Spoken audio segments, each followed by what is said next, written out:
বাংলাদেশ ফুটবলে আবারও আলোচনায় কেন্দ্রে গোলকিপার পজিশন। দীর্ঘদিন পর দলে ফিরতে যাচ্ছেন দেশের অন্যতম গোলকিপার আনিসুর রহমান জিকু। ফলে বাদ পড়তে বর্তমান সময়ের জাতীয় দলে সুযোগ পাওয়া মিতুল বার্মা। এই সিদ্ধান্ত নিয়ে ইতিমধ্যে ফুটবল প্রেমীদের মধ্যে নানা আলোচনা শুরু হয়ে গেছে। গত কয়েক বছর ধরে বাংলাদেশের জাতীয় দলে গোলকিপার সামলানোর ক্ষেত্রে অন্যতম নির্ভরযোগ্য নাম ছিলেন আনিসুর রহমান জিকু। তার অসাধারণ রিফ্লেক্স ও অভিজ্ঞতা, বড় ম্যাচের চাপ ও সামলানো সক্ষমতার অনেকবারই দলকে বিপদ থেকে রক্ষা করেছে।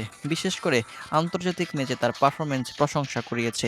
ইনজুরি কিংবা কিছু সময়ের বিরতির কারণে তিনি দলে ছিলেন না, কিন্তু আবারও পুরোপুরি ফিট হয়ে দলে ফেরার প্রস্তুতি নিচ্ছেন তিনি। অন্যদিকে মিতুল বার্মা সাম্প্রতিক সময়ে বেশ কিছু ম্যাচে ভালো পারফরম্যান্স দেখিয়েছেন। নতুন এই গোলকিপারকে ভবিষ্যতের সম্ভাবনা হিসেবে দেখা হচ্ছিল, তবে আন্তর্জাতিক ফুটবলে অভিজ্ঞতার অভাব ও কিছু গুরুত্বপূর্ণ ম্যাচে ভুলের কারণে কোচিং স্টাফ নতুন করে ভাবতে শুরু করেছে।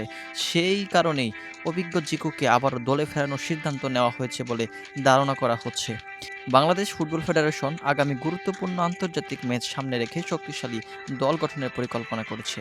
সেখানে গোলকিপার পজিশনে অভিজ্ঞ কাউকেই রাখতেই বেশি গুরুত্ব দেওয়া হচ্ছে, কারণ এই পজিশনটি পুরো দলের জন্য অত্যন্ত একটি গুরুত্বপূর্ণ।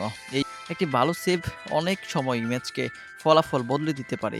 জিকু দলে ফিরলে বাংলাদেশ ডিফেন্স লাইনও আরও আত্মবিশ্বাস পাবে বলে মনে করছেন ফুটবল বিশ্লেষকরা। তার নেতৃত্ব, যোগাযোগ ও ম্যাচে পড়ার ক্ষমতা ডিফেন্সারদের জন্য এক বাড়তি সুবিধা তৈরি করবে। বাংলাদেশের তরুণ গোলকিপারদের জন্য তিনি হতে পারেন এক অনুপ্রেরণা। সবকিছু ঠিক থাকলে আসন্ন আন্তর্জাতিক ম্যাচে আবারও বাংলাদেশের জার্সিতে গোলকিপারের দায়িত্ব দেখা যেতে পারে আনিসুর রহমান জিকুকে। অভিজ্ঞতার ভরসা, তিনি যদি আগের মতো পারফরম্যান্স দেখাতে পারেন, তাহলে বাংলাদেশ ফুটবলে আবারও নতুন আশার আলো জ্বলে উঠতে পারে আনিসুর রহমান জিকু।